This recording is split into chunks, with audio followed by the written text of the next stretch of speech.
Classroom el material que va a ser para el segundo parcial. Falta la presentación, ¿verdad? Porque el día viernes platicamos de introducción a la sociología del derecho. Eso no está en el libro, eso solo está en, eh, en la presentación. Y esa, como saben, la comparto ya cerca de finalizar las clases, previo al examen. Pero ya tienen el material ahí para poder empezar a leer. Ya está ahí el libro de Sociología del Derecho, Sociología Crítica de la Justicia, que es un capítulo de este libro que se llama Sociología del Derecho de Boaventura de Sousa. Boaventura de Sousa es un sociólogo del derecho portugués. Yo diría que es hoy por hoy el mejor sociólogo del derecho del mundo, y tiene ese libro que es pues mucho más grande del que está ahí, ¿verdad? Pero habla de muchos otros temas, de temas relacionados con sociología del derecho, habla del pluralismo jurídico, habla de temas como los que planteamos el viernes, que eran los temas de interés en la sociología del derecho. Y este capítulo aborda varios de esos temas que quisiéramos platicar con ustedes. Recuerden que lo que yo puedo hacer en la clase es introducirlos al tema, mediar el tema para que se les facilite la lectura. La lectura no es una lectura fácil, ¿verdad? Es una lectura compleja. El autor utiliza términos, definiciones bastante avanzadas, entonces puede ser que se pierdan un poco a veces, ¿verdad? Es importante regresar otra vez a releer si no entendieron algo. Pero la idea de las clases precisamente es eso, facilitar la lectura para que ustedes, si ya leyeron, vengan con dudas, o si no han leído, pues les sirva de introducción para leer. Entonces ya dimos suficiente tiempo. Hoy como que los compañeros están un poco cansados por la cintura de la semana, pero vamos a comenzar. Igual ya están las notas en la plataforma. Yo creo que ya todos las vieron, ¿verdad? ¿Sí, Lucía? No, Lick, es que están tratando de entregar una comprensión de lectura de procesal, tal vez por eso no han entrado, porque hoy teníamos eso. Bueno, gracias, Lucía. Gracias, Lucía. Pero como les decía, ya está, bueno, y también hay muchos compañeros que graban la clase y me imagino que la comparten con los compañeros. Como les decía, ya están las notas, ¿verdad? Entonces ya saben cómo van a enfrentar el segundo parcial. Les fue bastante bien, creo yo, a la mayoría. Pues espero que puedan seguir con ese buen promedio para la próxima clase. Muy bien, vamos a comenzar con las diapositivas para entrar ya en materia. Pueden ver ahí, ¿verdad? Sí se ve, Lick. Muy bien. Lick. Igual si se entrecorta, me avisan, porque por la lluvia y otras cosas puede ser que no esté del todo bien la señal. Entonces me avisan si no se me escucha. El autor plantea, en este caso, un tema interesante. Él comienza el capítulo diciendo que en los últimos años el poder y protagonismo político que han tomado los jueces, fiscales y el aparato de administración de justicia es superior a cualquier tiempo de la historia. Antes era impensable, por ejemplo, que un presidente de un país fuera juzgado. Era impensable que las personas más poderosas fueran juzgados y condenados en algunos casos. Y lo que se ha demostrado en los últimos años es que el Poder Judicial ya llegó a un nivel de igualar al Poder Ejecutivo y al Poder Legislativo. Ya ha logrado realmente un protagonismo político, no una independencia, que eso es diferente, como vamos a entender más adelante, pero sí que ha logrado un protagonismo político que antes no se tenía el Poder Judicial. Antes el Poder Judicial era un tema solo de abogados. Ahora todas las personas están interesadas en el Poder Judicial. Obviamente en Guatemala empezó en el 2015 con más fuerza. Se empezaron a transmitir los debates del caso La Línea, donde estaban Otto Pérez Molina y Roxana Valdetti. La gente escuchaba los debates, escuchaba las conferencias de Iván Velázquez y del Ministerio Público. Entonces se volvieron rockstar los jueces y los fiscales, ¿verdad? Y uno de esos temas que más llama la atención a las personas son los casos de alto impacto por corrupción contra funcionarios públicos, ¿verdad? Hay cierto tipo de casos que llaman siempre la atención, asesinos en serie, temas así muy sangrientos, pero lo que más le llama la atención a las personas son los casos de corrupción, porque ahí están los políticos, es el dinero del pueblo el que se han robado. Entonces, esto pone al sistema de justicia en la palestra pública, ¿verdad? Los pone, digamos, en primera plana, los jueces y los fiscales. Y tenemos también casos de ahora, los funcionarios públicos son figuras populares, la fiscal general, el juez de alto impacto, el fiscal especial que lleva los casos de corrupción, se convirtieron en figuras públicas, tanto así que una de ellas, la fiscal Tel Maldana, quiso ser candidata presidencial y posiblemente si lo hubieran dejado participar hubiera ganado en ese momento. Me recuerdo que en el año 2015 ya había, digamos, memes sobre Iván Velázquez, Tel Maldana y el juez Gálvez, eran como, no, o por lo menos eran Batman y Robin, o eran algunos Avengers, o sea, era lo que evidenciaba era que la gente los apoyaba y que la gente estaba contenta con la persecución contra corrupción que estaban haciendo, en ese momento por lo menos. Y de hecho, todavía se puede decir que la ganancia de Movimiento Semilla o la ganancia de Jimmy Morales en el 2015 es porque la gente está harta de la corrupción y quiere un cambio político, y los casos de corrupción, al evidenciar la corrupción, contribuyeron con ello, ¿verdad? Pero hace unos años era impensable que los casos judiciales salieran en primera plana de los diarios y que toda la gente estuviera interesada en las elecciones de jueces, en las elecciones de fiscal, ¿verdad? Pero ahora, no, ahora pasa de que son protagonistas en la opinión pública, los jueces, los fiscales, y no es solo en Guatemala, es en todo el mundo, porque el tema de combate a la corrupción es sin duda el tema judicial del siglo XXI.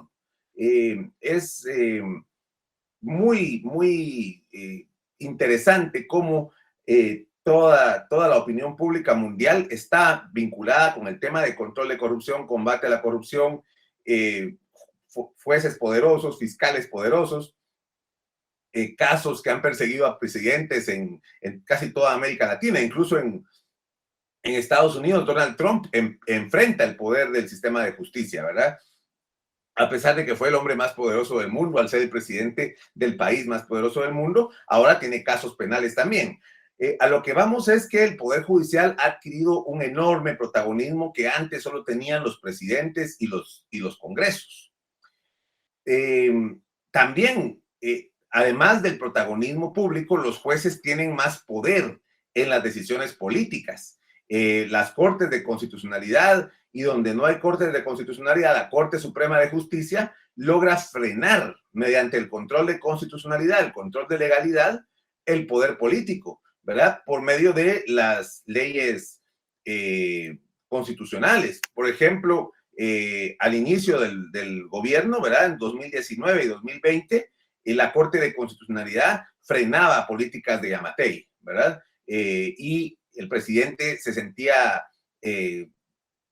digamos, frenado por la Corte. Y en Guatemala la Corte puede votar leyes, puede votar políticas públicas, puede votar procesos completos de elecciones de magistrados, de elecciones de fiscal, de leyes apoyadas por el mismo Ejecutivo. Entonces, es una realidad, no solo es protagonismo público, sino que es una realidad que los jueces y las altas cortes y los ministerios públicos cada vez más son actores políticos importantes que toman decisiones, que frenan decisiones mediante el control de la legalidad, el control de constitucionalidad de las leyes.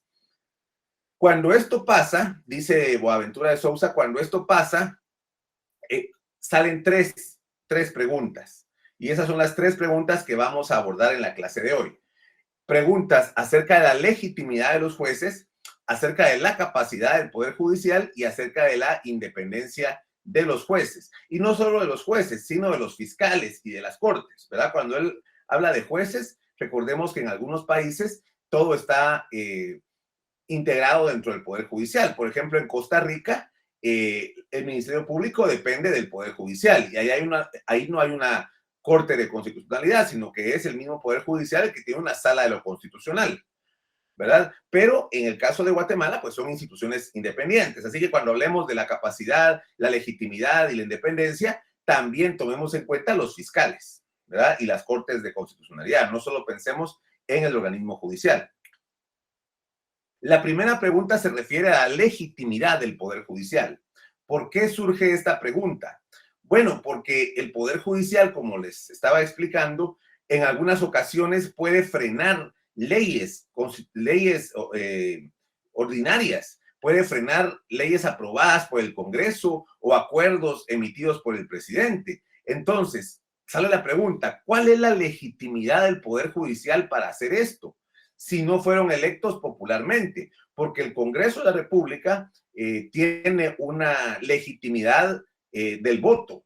Igual el presidente tiene la legitimidad de que son electos popularmente. La gente los puso ahí para que ellos tomen decisiones. Entonces, tienen esa legitimidad para aprobar las leyes, para aprobar las políticas públicas, a cuenta de que unos jueces que no son electos popularmente casi en ninguna parte del mundo. En América, solo en Bolivia se escogen los jueces en forma popular. En Guatemala, en Centroamérica, lo intentaron hacer en la Constitución Federal de 1825, o sea, hace 200 años, pero tampoco fue un experimento que hubiera tenido éxito. Y en Estados Unidos, a los que eligen popularmente es a los fiscales, pero los jueces igual son electos en una forma de carrera, y al final el Congreso es el que los elige. Entonces, ¿cómo es que los jueces llegan a ser tan poderosos como para frenar a los funcionarios que han sido electos popularmente? ¿Verdad? Entonces, ahí es donde se cuestiona la legitimidad del Poder Judicial. Lo que hay que entender en este sentido es que la legitimidad que tienen los jueces no es porque hayan sido electos popularmente. A ellos la legitimidad se da porque conoce la ley. El juez que conoce la ley, que ha estudiado la ley y que aplica la ley, es el juez legítimo, ¿verdad? Tiene que ver con el proceso para llegar a ser juez, que no cualquiera puede llegar a ser juez, y tiene que ver también con el apego del juez a la ley. Al final de cuentas, el juez es un intérprete de la ley, es un intérprete de la Constitución y de los tratados internacionales de derechos humanos. Siempre y cuando sus fallos sean apegados a la ley, va a tener legitimidad. Si sus fallos son políticos, si sus fallos son cuestionables, si sus fallos pareciera que tienen una cuestión política detrás, entonces empieza a perder legitimidad el juez, ¿verdad? Parecido a lo que está pasando ahorita con Semilla. Semilla tiene la legitimidad y Bernardo Arévalo tiene la legitimidad del voto, ¿verdad? Pero cuando un juez de primera instancia, en forma bastante anómala, está interpretando la ley contra el crimen organizado por un caso que pasó en el 2018 para intentar que no tomen posesión los diputados y el presidente, ahí es donde empieza a perder legitimidad el Poder Judicial, ¿verdad? Cuando la fiscal general y el fiscal Curruchiche empiezan a perseguir y pareciera que hay un sesgo para perseguir solo a un partido y no a todos los demás, que todos los demás tienen problemas de inscripción, ahí empieza a perder legitimidad el Poder Judicial. Y la gente empieza a cuestionar, no se vale que por medio de la judicialización quieran frenar el proceso de elección popular, ¿verdad? Sobre todo por el tipo de caso que es. Y no estoy diciendo que Semilla no haya falsificado firmas para crear los partidos. Estoy seguro que sí hay muertos ahí reales y estoy seguro que hay anomalías, como hay en la mayoría de partidos políticos. Pero el problema es que ¿por qué no investigaron eso antes? ¿Por qué no lo hicieron en el 2018? ¿Por qué no lo hicieron antes de las elecciones? Porque hasta que el partido llega a segunda vuelta, ¿verdad? Y las consecuencias que tiene eso en términos de participación política. Si ya lo dejaron participar, si lo inscribieron y si ganó las elecciones, perdón, pero porque se haya cometido errores, incluso delitos antes, no se puede invalidar todo lo actuado, ¿verdad? Hay un momento de preclusión de los actos jurídicos. Han sido impugnados, cobran firmeza, ¿verdad? Y en este caso, para impugnar al Movimiento Semilla, tuvo un plazo, los otros partidos tuvo un plazo el registro de ciudadanos, y si no lo hizo, pues ya precluyó. Pero me detuve en este ejemplo porque me parece que es perfecto en cuanto a cómo cuando los fallos judiciales son fundamentados, tienen argumentos, tienen asidero constitucional, pues tienen que aceptar los políticos y tienen que aceptar la población. Pero cuando son cuestionables, cuando pareciera que no hay un fundamento jurídico suficiente, entonces empieza a perder la legitimidad del Poder Judicial. Pero la legitimidad se da entonces con la adecuada interpretación de la ley, con fallar conforme a derecho. Eso le da legitimidad a los jueces de cualquier nivel y también a los fiscales como funcionarios públicos. La otra pregunta que se hace es la capacidad del Poder Judicial. Y en cuanto a capacidad del Poder Judicial, no hablamos de la capacidad que tengan los fiscales intelectiva, sino a los recursos. La capacidad significa recursos que dispone el sistema de justicia para llevar a cabo sus funciones, ¿verdad? Y hay que tomar en cuenta que siempre el Poder Judicial cuenta con recursos limitados. Siempre el sistema de justicia es un sistema caro que requiere recursos que no puede obtener el propio sistema de justicia, sobre todo en países como los de América Latina, donde la justicia es gratuita, ¿verdad? Claro que hay un nivel de multas que se le cobran a los abogados y a los presos por determinadas cuestiones, pero eso no alcanza para que se mantenga el Poder Judicial. Entonces, el Poder Judicial depende siempre del Poder Ejecutivo y del Congreso para que les den presupuesto. Entonces, aquí puede también empezar una pugna entre los poderes. Si el Poder Judicial se vuelve muy fuerte, muy independiente y empieza a perseguir a los corruptos van a decir, ya no le vamos a dar tanto recurso al Poder Judicial. Caso contrario, con ministerios públicos, con cortes supremas muy complacientes con el poder, vemos que les dan más recursos para tenerlos tranquilos, ¿verdad? Recursos económicos, materiales y humanos. Este es un primer tema y también tiene que ver con el tema de acceso a la justicia, porque un poder judicial tiene que lograr tener cierta cobertura a nivel departamental, a nivel municipal, de fiscales, de jueces, de laboratorios. Entonces, el poder judicial tiene que tener la capacidad para resolver los problemas, para enfrentar al poder político, para tener buenas investigaciones, buenos juicios que permitan también convertirse en ese poder del Estado y tener ese protagonismo público. Un poder judicial ajeno a las necesidades cotidianas de las personas también pierde legitimidad y pierde poder, ¿verdad? Si la gente sabe que no se resuelven sus casos en el sistema de justicia, deja de denunciar y empieza a tomar justicia por su propia mano. Entonces, eso tiene que ver con el tema de recursos, pero también tiene que ver en cómo se utilizan estos recursos, ¿verdad? Yo tengo conocimiento que algunos ex magistrados, por ejemplo, de la Corte Suprema de Justicia, que ahora están, digamos, en caballo blanco, salieron de ser magistrados de la Corte Suprema de Justicia, tenían 11 cargos asignados a ellos y a sus familias, por ejemplo, ¿verdad? Un abuso de poder, de los recursos del Estado. Los salarios que se aumentaron también recientemente, el doble de los jueces y magistrados, sin que a la par haya un proceso de evaluación del desempeño. Todo eso también afecta la legitimidad del Poder Judicial. Y en segundo lugar, que los jueces dependen siempre de otras instituciones para llevar a cabo sus funciones. El juez es el que emite la orden, pero depende siempre de la policía para que la lleve a cabo. Los jueces tienen poder coercitivo, pero siempre están pendientes de que la Policía Nacional Civil lleve a cabo los allanamientos, las capturas que ellos mismos ordenan. De alguna forma, el Poder Judicial es una cabeza sin brazos. Los brazos dependen de otro poder del Estado, que es el Poder Ejecutivo. Y en algunas ocasiones esto también llega a limitar el poder del organismo judicial. Recordemos que la Corte de Constitucionalidad en el año 2018 le ordenó al presidente Jimmy Morales que dejara entrar al comisionado Iván Velázquez, que se había ido de viaje y lo declaraba un non grato cuando él estaba afuera. Entonces, la Corte le ordenó que debía dejarlo entrar y Jimmy Morales dijo que no lo iba a dejar entrar. ¿Y qué podía hacer la Corte de Constitucionalidad contra Jimmy Morales? ¿Desaforarlo? No, porque era electo popularmente. Entonces, una denuncia y esto iba a pasar al Congreso y en el Congreso no iba a pasar. Entonces, hay un nivel donde el organismo judicial no puede actuar si no tiene el apoyo del Poder Ejecutivo, ¿verdad? Y eso es una limitación también, pero es parte de el sistema, cómo ha sido estructurado y cómo funciona. Pensar también en un Poder Judicial que, aparte de emitir resoluciones, pudiera llevarlas a cabo, sería un poder demasiado fuerte también para una sola institución. Sería como un poder de un rey. Tampoco se puede en ese sentido. Y hay pocos casos realmente donde el Poder Judicial se ve, digamos, limitado porque no lo quieren obedecer, pero se puede dar. Ahora que hay un problema entre la fiscal general y el presidente de la República, podría darse ese problema.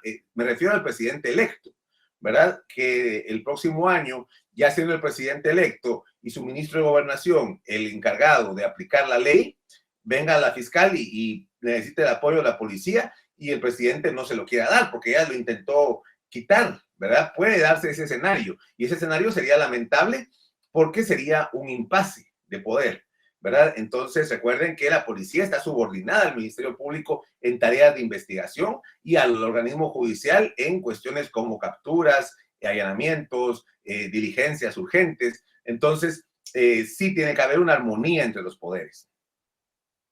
Y la pregunta tal vez más importante y más compleja es la independencia de los jueces, ¿verdad? La tercera pregunta que surge en estos contextos donde el Poder Judicial es tan protagonista es en realidad qué tan independiente es el Poder Judicial.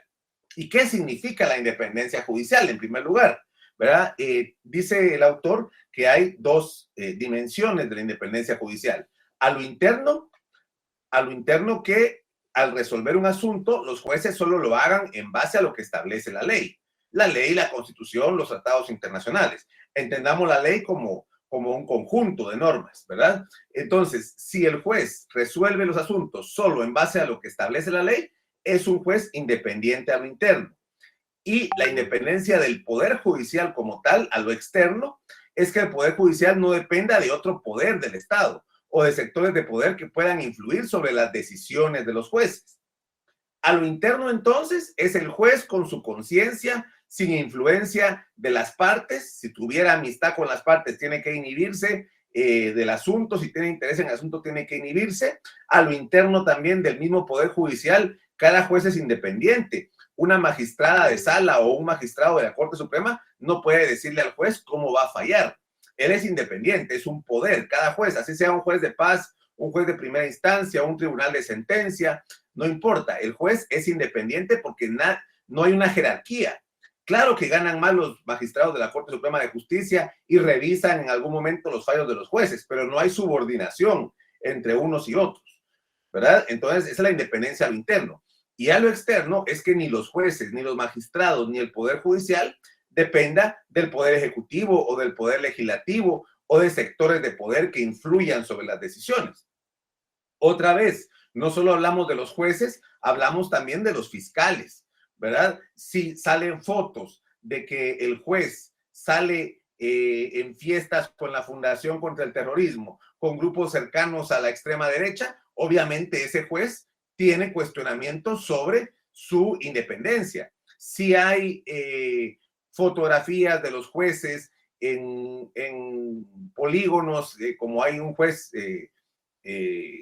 Freddy Orellana, que sale en polígonos con personas vinculadas a sectores políticos, hay cuestionamientos sobre su independencia. Sí hay fotos de otro magistrado que fueron a ver el partido del Barça en España con un operador que tiene que ver con temas de elección, ahí hay conflictos de intereses, ¿verdad? Entonces ahí se cuestiona la independencia de los jueces. Y es complicado, porque si se cuestiona la independencia, entonces se cuestionan sus fallos. ¿Será que están haciendo sus fallos en base a la ley o hay otro tipo de intereses para ser electos magistrados, para tener mejores prebendas, etcétera? Entonces, sí es muy delicado el tema. Claro, quiere decir esto que los jueces no pueden relacionarse con abogados, con diputados, con otras personas, no, pero sí que no pueden participar activamente en política, que no pueden participar en grupos de interés para elegir magistrados, que no pueden participar en actividades públicas, Claro que los jueces votan y pueden tener su corazoncito político en algún lugar, su preferencia, su ideología, pero no lo pueden demostrar, ¿verdad? Un juez no puede ser un activista, un juez no puede aplaudir cuando falla a favor de o en contra o condenar a alguien. Ahí se pierde la independencia judicial. Los jueces en ese sentido tienen que ser muy introvertidos en todas sus expresiones públicas, en su proceder político. ¿Alguien tiene alguna pregunta? ¿Oí una mano levantada por ahí? Sí, Heidi. Buenas noches, licenciado. Mi pregunta es, ¿los jueces también tienen como inmunidad diplomática o algo así que se le llama? O, por ejemplo, si se viera a un juez algo anómalo, ¿quién es el encargado de investigarlo o algún magistrado? ¿Quién es el que puede ejercer esa acción, licenciado? Muy bien. Los jueces sí tienen derecho a antejuicio.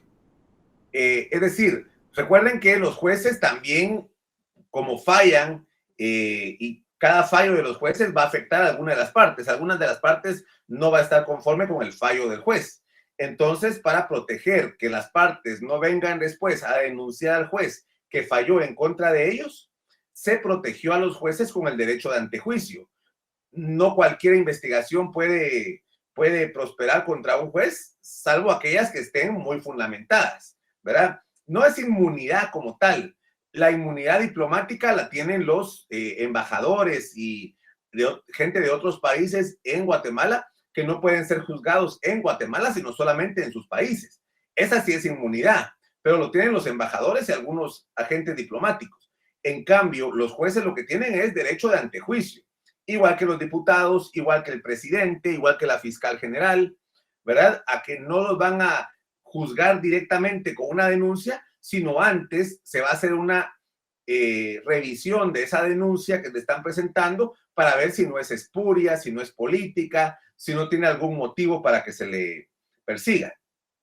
Que sea una renuncia real, que no sea algo que está haciendo alguien para vengarse del juez. De hecho, el antejuicio surge precisamente con los jueces, porque los jueces siempre, las partes quedan molestas con el juez. Aquel que condenó, el juez condenó a alguien, esa parte va a querer vengarse del juez. Y la forma de vengarse es presentándole denuncias, ¿verdad? Ahora, ¿qué es lo que pasa cuando le presentan denuncias? Estas pasan a un sistema disciplinario y eso vamos a explicar ahorita. Para que haya verdadera independencia, tienen que haber ciertos mecanismos. Esto no está en el libro, por cierto. ¿Qué mecanismos se usan para que exista realmente una independencia judicial? En primer lugar, que haya carrera judicial. Es decir, que haya un mecanismo de selección, ingreso, promoción y retiro de los jueces y magistrados en base a concursos de oposición. ¿Verdad? Que para entrar a ser juez haya un examen de admisión donde solo los mejores pasan a la escuela de jueces y solo los que ganan llegan a ser jueces. Y estos se van capacitando y en base a méritos y capacitaciones van ascendiendo. Eso significa carrera, ¿verdad? No que sean nombrados a dedo o no como antes que el presidente y los diputados proponían a los jueces. No, que sea un sistema de selección, ¿verdad? Que los mejores sean los que sean nombrados jueces. Esa es la primera garantía.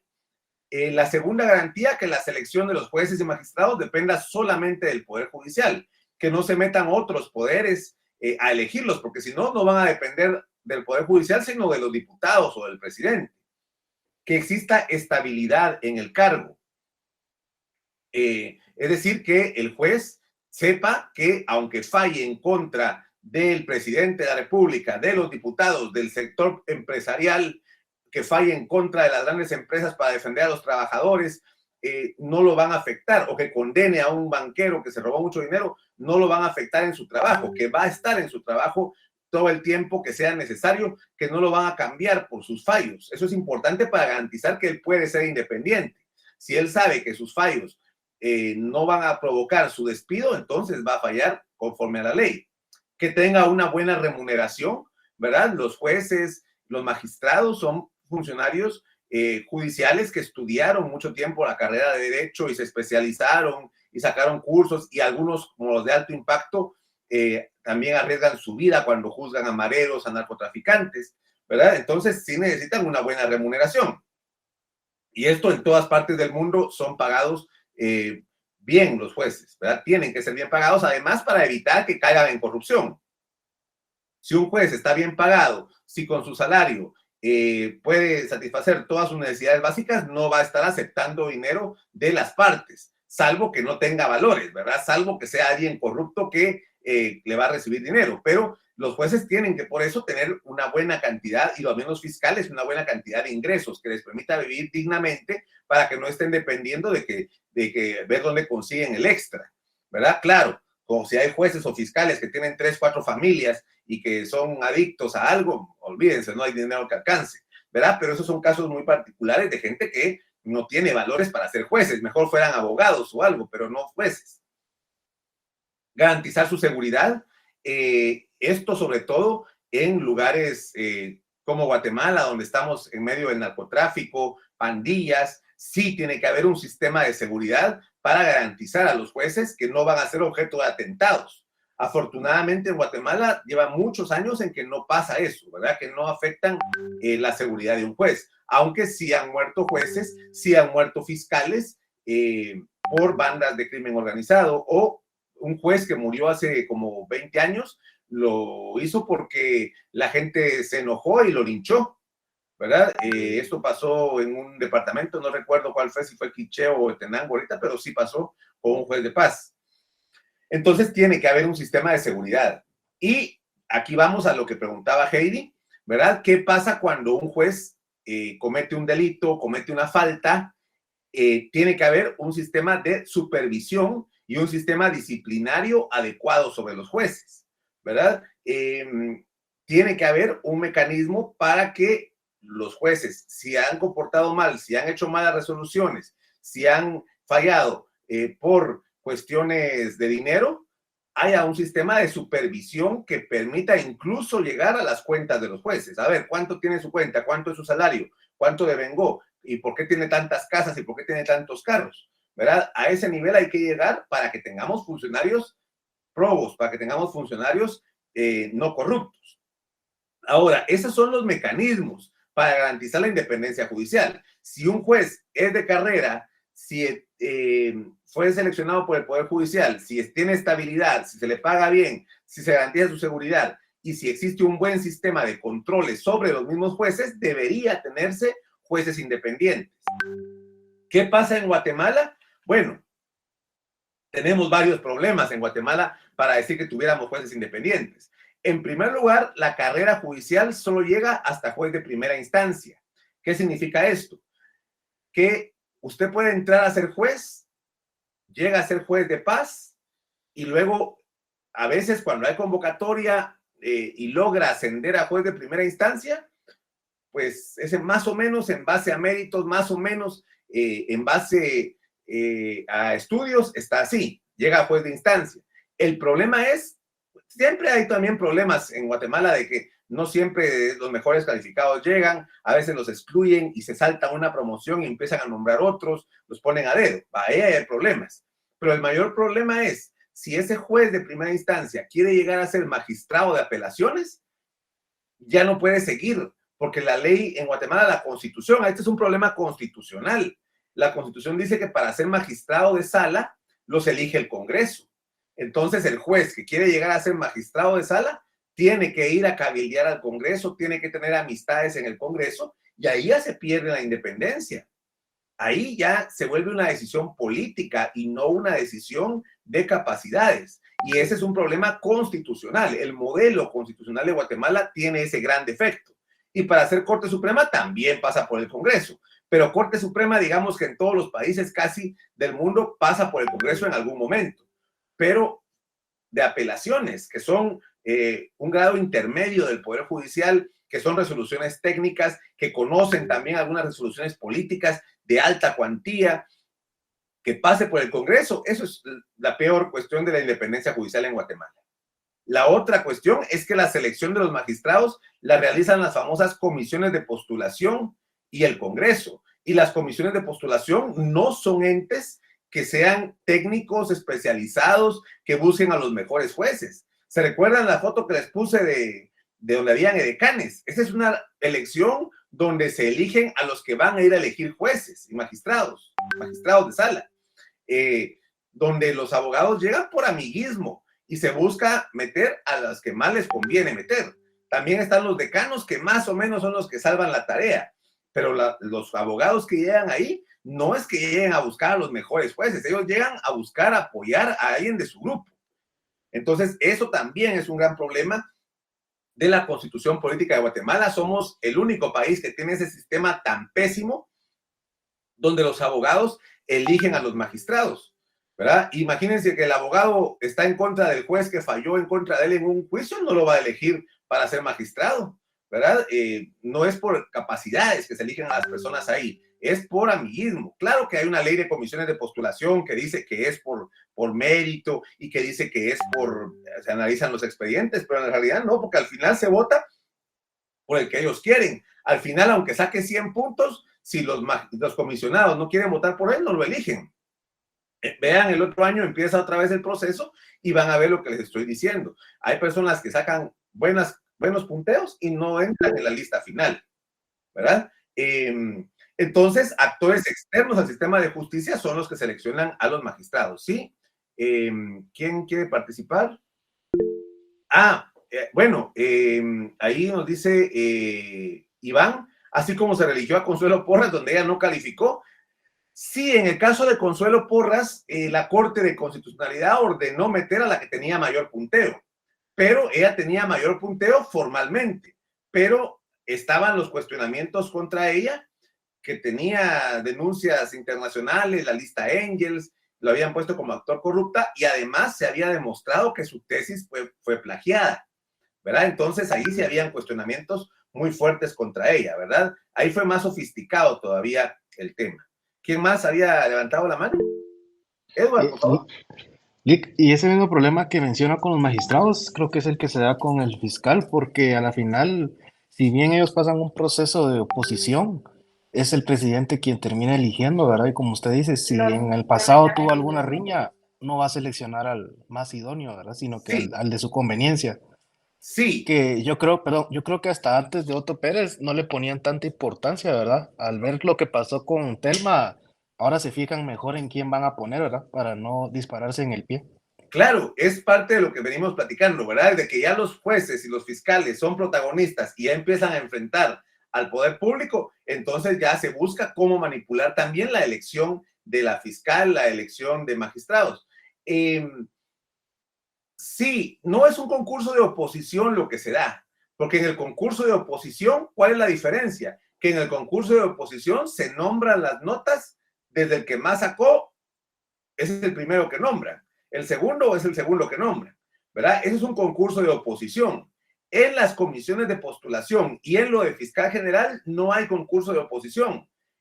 Aunque haya quedado en primer lugar, si no quieren ponerlo, no lo ponen, ¿verdad? Lo que hizo la Corte de Constitucionalidad es que tienen que tomar en cuenta la que más sacó, y la que más sacó era Consuelo. Pero recuérdense que cuando quisieron revisar la tesis de Consuelo, Consuelo los amenazó a los de la comisión. Les dijo que eso ya había sido revisado y que ya tenía el título y que no podían volver a revisarlo, ¿verdad? Lo mismo que está diciendo Semilla ahorita, solo que en ese momento lo dijo Consuelo Porras. Y ahora no quiere aceptarlo y en ese momento ella misma lo decía, ¿verdad? Que eso ya precluyó y que si iban a cuestionar la tesis tenía que haberlo hecho la universidad en ese momento, ¿verdad? Entonces, sí, en las elecciones de fiscales y en las elecciones de jueces intervienen muchos sectores políticos ahora y hay muchos intereses y andan buscando quién los favorece. Ese es el gran tema de la independencia judicial en Guatemala, pero no es un concurso de oposición. Ojalá fuera un concurso de oposición, ¿verdad? Sino que es más un concurso de quién tiene más alcances, quién tiene más cuello. Es que actores externos están seleccionando el sistema de justicia, actores que incluso están en la cárcel, ¿verdad? Vamos a este caso que está aquí, caso Comisiones Paralelas 2020. Miren a ese señor que está ahí sentado, se llama Gustavo Alejos. Él tiene como 5 casos de corrupción encima. Ya aceptó la culpa por varios. Él desde la cárcel se reunía con jueces y con magistrados que iban a ser electos. Aquí en la foto derecha está con una jueza y la hija de la jueza también iba para magistrada. Y vean aquí, dentro de los que seleccionaban a los magistrados, hay gente que se reunía con Gustavo Alejos y después iba a elegir magistrados allá. ¿Cómo un preso va a tener vinculación para elegir magistrados? A ese nivel estamos llegando en Guatemala, por los intereses. Obviamente, él quiere que tener jueces afines a él, ¿verdad? Y por eso hizo todo esto y sobornó a mucha gente, porque él tiene mucho dinero en base a corrupción. Entonces, hemos llegado a ese nivel en Guatemala. Otro problema también en la Constitución, que no hay estabilidad en el cargo de magistrado, solo son 5 años. Cada 5 años se cambia magistrado de sala y se cambia magistrado de Corte Suprema de Justicia. 5 años es un tiempo totalmente insuficiente para garantizar la independencia y la estabilidad de alguien. Los estándares internacionales dicen que tienen que tener por lo menos 10 años los jueces, ¿verdad? Para saber que ellos tienen un trabajo fijo, que no importa que se peleen con el presidente, con los diputados o que se peleen con el sector empresarial, no los van a cambiar. Pero han cambiado jueces porque cada 5 años vuelve a hacer un proceso de elección y todos vuelven a participar. Y entonces hay quienes lo sacan porque no les gustó el fallo. Yo conozco gente que han sacado, gente muy buena, magistrados, muy buenos jueces, que los han dejado fuera de los procesos porque fallaron en contra del sector empresarial o porque fallaron en contra del sector político, o a jueces como Miguel Ángel Gálvez o a otros jueces que nunca iban a pasar a ser magistrados porque ellos no los quieren, porque no son de confianza del sector político o del sector empresarial, ¿verdad? Y el sector político y el sector empresarial está representado en las comisiones de postulación y está representado también en el Congreso. Porque recordemos que las comisiones de postulación, aparte de grupos de abogados que son también vinculados a grupos de poder, a grupos políticos, también están los decanos de las privadas. Y los decanos de las privadas, ¿a quién responden? Al dueño de la universidad. Recuerden, en el caso de Consuelo Porras, los que más pelearon por ella fueron los de la Universidad del Istmo. ¿Y quiénes son los dueños de la Universidad del Istmo? Grandes empresarios que querían defender a Consuelo Porras, ¿verdad? Entonces, las vinculaciones de todos estos sectores en la elección de magistrados están ahí. Y si aparte solo se les da 5 años, olvídense, no van a ser independientes. En Estados Unidos, un juez o un magistrado es magistrado vitalicio, de por vida. Sabe que no lo van a quitar de ahí si una vez lo nombraron. Entonces se vuelve totalmente independiente. Claro, eso no lo hace totalmente irresponsable. También puede caer en casos penales, también se le puede exigir cuentas. Pero lo que sí es que es independiente. Aunque cambie presidente, el juez de la Corte Suprema de Justicia no cambia. Aunque cambie Congreso, el juez de la Corte Suprema de Justicia en Estados Unidos se mantiene hasta que se muere. Ya cuando se muere, ya se empiezan a mover para poner a alguien afín al presidente o al Congreso de turno. Pero permite independencia, permite que no esté sujeto a que cada 5 años cambia todo. Y tengo que cambiar mi jurisprudencia, tengo que quedar bien con todo mundo, ¿verdad? Y los otros problemas son de carácter interno. La supervisión de tribunales no funciona. La supervisión de tribunales es uno de los órganos más ineficientes del Estado. Poquísimos casos que llegan ahí se resuelven. Hay muchas quejas contra jueces que son archivadas. Igual el sistema disciplinario sobre los jueces es deficiente. Se cubren entre ellos en lugar de investigar realmente si hubo una mala conducta. Entonces, todo esto son los problemas reales de la independencia judicial en Guatemala. Cuando digan que la justicia es independiente en Guatemala, no, porque no se ha solucionado esto. Mientras no se solucionen estos problemas, no se puede decir que hay una justicia independiente en Guatemala. Y muchos de estos temas, por ejemplo, la carrera judicial, las comisiones de postulación, la estabilidad en el cargo, son de carácter constitucional. Así que para solucionarlo teníamos que reformar la Constitución. Y eso se ha intentado varias veces ya y no se ha logrado, ¿verdad? Por muchas razones. Manipularon a la gente. También los que presentaron las reformas fueron muy ambiciosos y se metieron a otros temas que no tenían que reformar. Y por eso tenemos un sistema de justicia que no logra ser independiente porque tiene todos estos problemas y estos problemas no se resuelven con que llegue un presidente bueno o con que llegue un Congreso diferente. Estos problemas se solucionan solo si hacemos una reforma constitucional, ¿verdad? ¿Alguna duda o comentario sobre estos temas, sobre las preguntas, sobre la situación del sistema de justicia?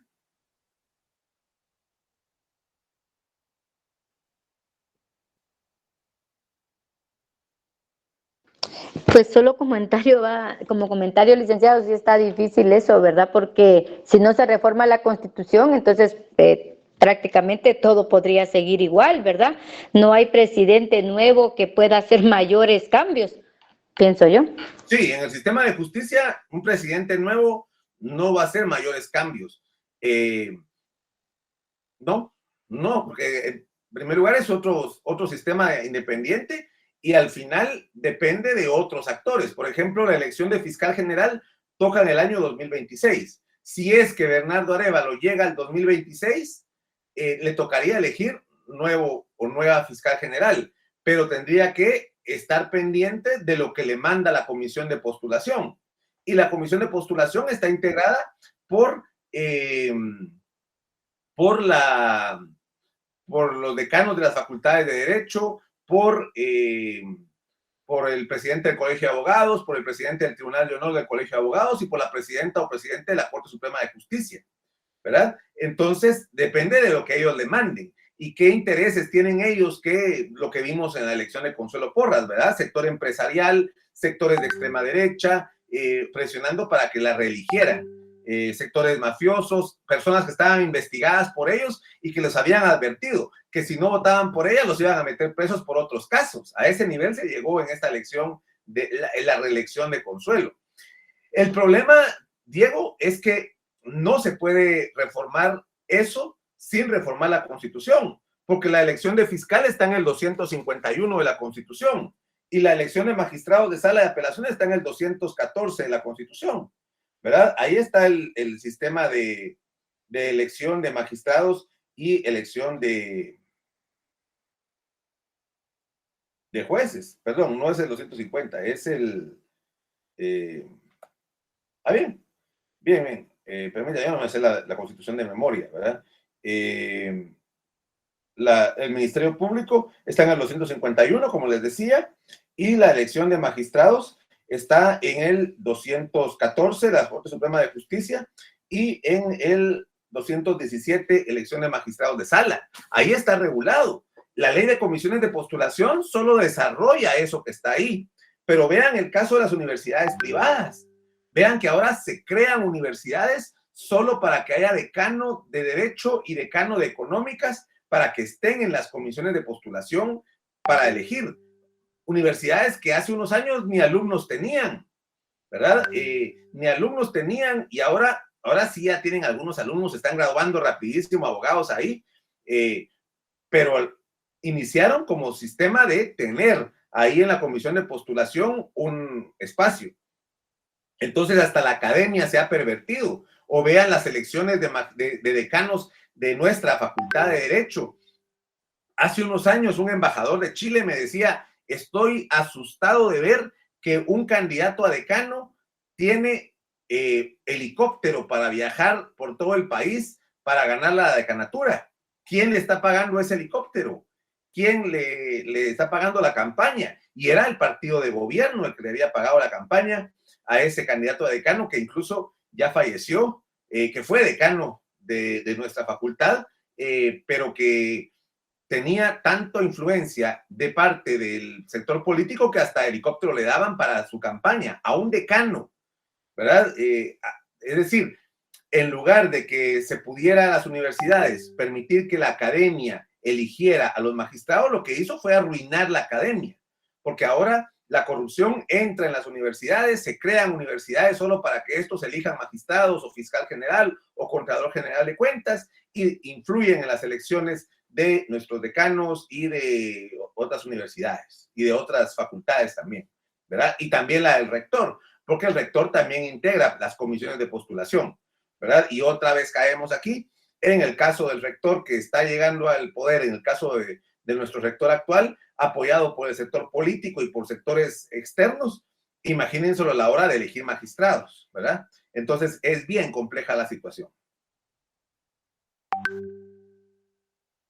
Pero, licenciado, perdón. Sí, no, por favor. Y en el caso de que la fiscal renuncie, igual los diputados son los que la van a elegir nuevamente, digamos así. No, ¿No? los diputados no. La fiscal la elige el presidente después de que la comisión de postulación selecciona una lista de 6 candidatos y se lo manda al presidente. Si renunciara la fiscal, el presidente tendría que elegir de esa lista que le mandaron. O sea, de esa lista que eran de 6 originalmente, sin la fiscal son 5. Entonces, de ahí tendría que elegir el presidente para que termine el periodo de la fiscal, ¿verdad? Y luego ya empezaría otro proceso, pero hasta el 2026 que termina el periodo. Claro, claro, Iván, para elegir decano ustedes participan. ¿No eligieron ustedes decano hace 2, 3 años? ¿Cuándo fue la elección de decano? Si ustedes están en segundo año, ¿verdad? Cierto, ustedes están en segundo año.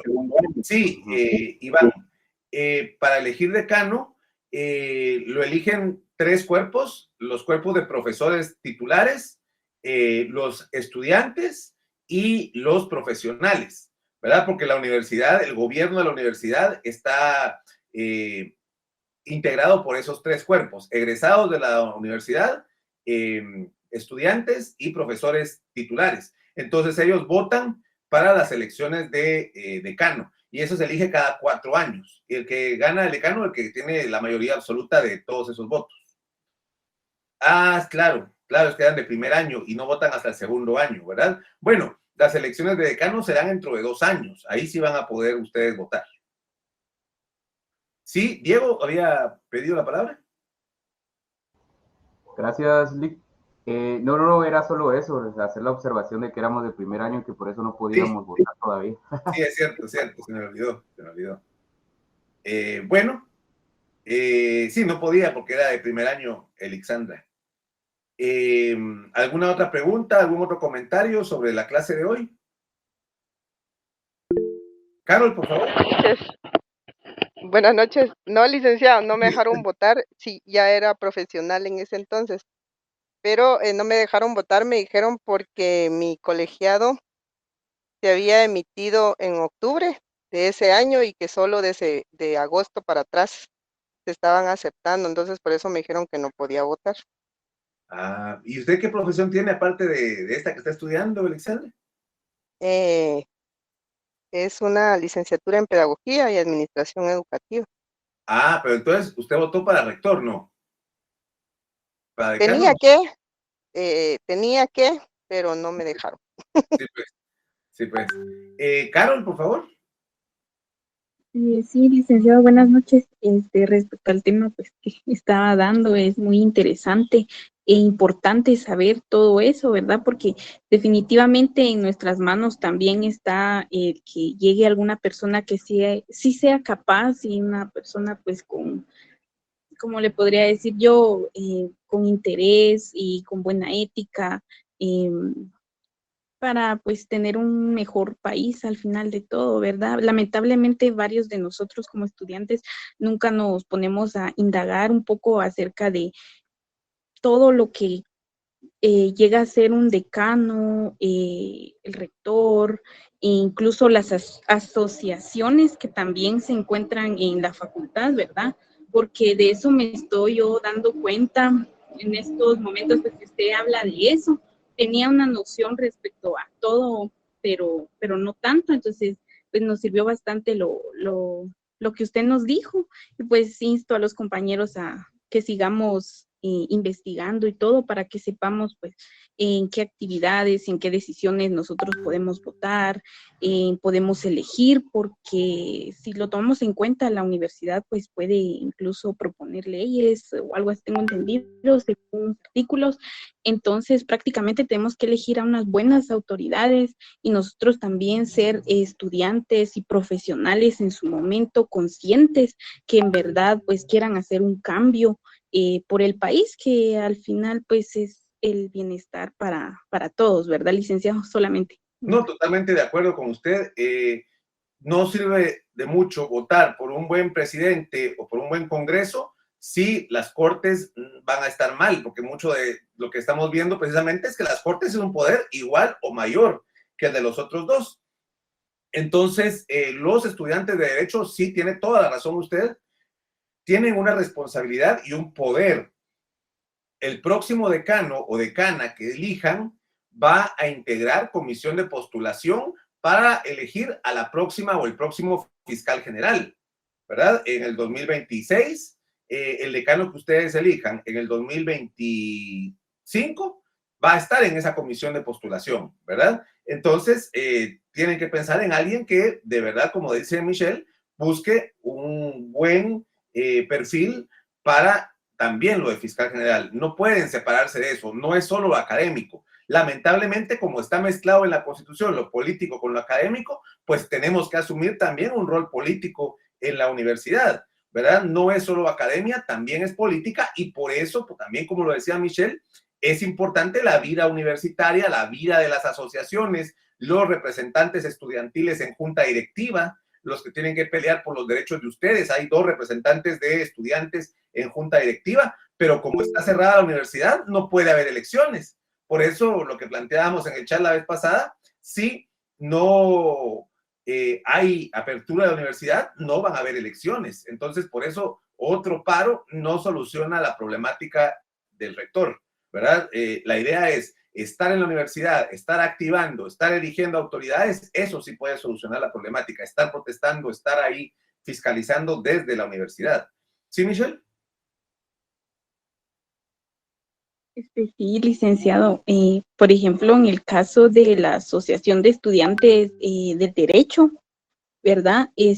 Por lo que tengo entendido, ellos creo que estuvieron incluso con Sandra apoyándola, ¿verdad? Porque incluso yo me di cuenta, pues, por eso es que me enteré, porque vi algunas fotografías donde pues, tengo entendido que algunos de los miembros de la asociación, pues, estaban con ella en una fotografía, ¿verdad?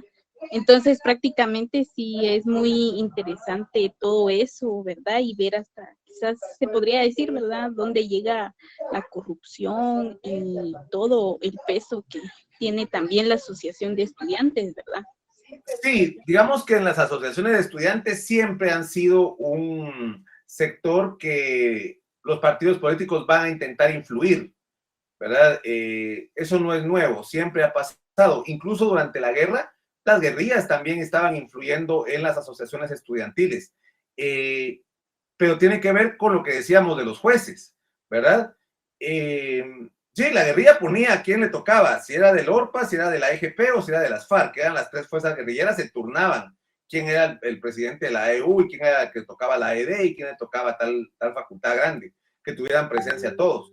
Es como con los jueces. Uno puede tener su corazón con determinado partido, sus familiares ahí, sus intereses, pero un representante estudiantil o un juez, ¿verdad? O un magistrado no puede tener ese nivel de involucramiento político. Hay momentos, ¿verdad? Ya será el momento de que salgan de la asociación o que dejen de ser jueces, ya se pueden tirar a lo político, porque si no, si se mezcla un tema con otro, se termina pervirtiendo. También hay que decirlo, a Telma eso le pasó.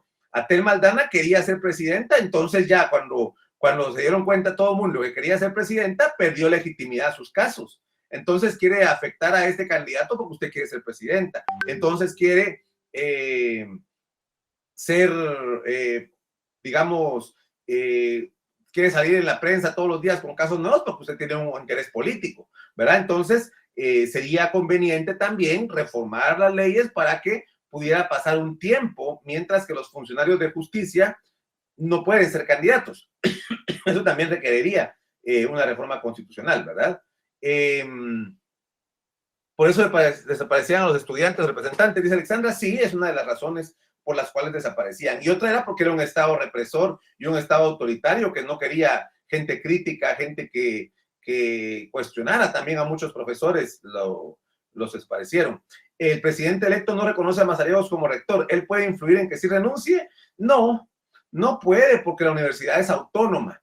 Lo que sí es que si le cierra espacios, si le limita presupuesto, si no deja que Mazariegos contrate a sus amigos en el Ejecutivo como está ahorita, sí podría afectar a Mazariegos, pero por sí solo no, ¿verdad? Por sí solo el presidente no puede ordenarle ni a la fiscal ni a Mazariegos a que renuncie, ¿verdad? Porque son autónomos, tanto la Universidad de San Carlos como la fiscal general son entes autónomos y Los entes autónomos se rigen por sus propias leyes y se eligen por sus propias leyes en el caso de la universidad y en el caso del Ministerio Público. En el 2016 hicieron reformas a la ley orgánica del Ministerio Público para proteger a Thelma Aldana, que hacen casi imposible quitar a Consuelo Porras. Para quitarla habría que declararla culpable de un caso penal y eso ya saben que tarda más tiempo que el que ella le falta estar ahí, ¿verdad?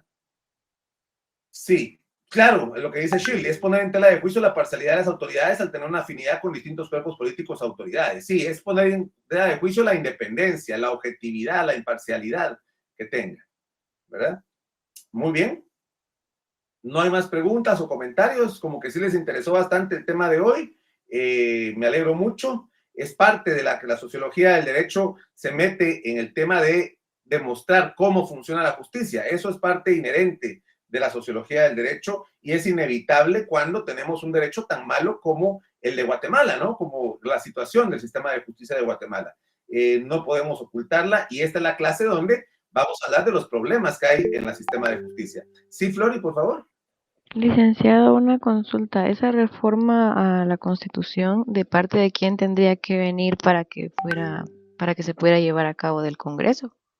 Sí, la reforma constitucional solo puede ser propuesta por el Congreso, por 10 diputados o por 5,000 ciudadanos. 10 diputados o 5,000 ciudadanos son las únicas formas que la Constitución establece para presentar propuesta de reformas a la Constitución. También la Corte de Constitucionalidad puede hacerlo. Pero tendría que pasar con 107 votos y luego ser aprobada en 3 debates y luego pasar a consulta popular, ¿verdad? Entonces la población tiene que votar por estas. Es un proceso complicado. Cuando usted habla de 5,000 ciudadanos, ¿es que se hiciera como una propuesta de ley y que 5,000 ciudadanos la tengan firmada o que haya una asociación de 5,000 ciudadanos y la presentan al Congreso o cómo? Así es, así es. 5,000 ciudadanos, alguien hace una propuesta de ley, 5,000 ciudadanos la firman, la presentan al Congreso y el Congreso tiene que conocerla como propuesta de reforma constitucional. Esto ya ha pasado, había un grupo que se llamaba ProReforma que presentó una propuesta de reformas a la Constitución y que no lograron pasar del segundo debate. Ha habido varias propuestas. La CICIG propuso una en el 2018 a través de diputados, fueron 10 diputados los que la presentaron. La USAC también presentó una propuesta de reformas junto con la Universidad Rafael Andívar que la hicieron llegar a través de diputados. O sea, donde se redactan las propuestas es diferente a cómo se hace llegar.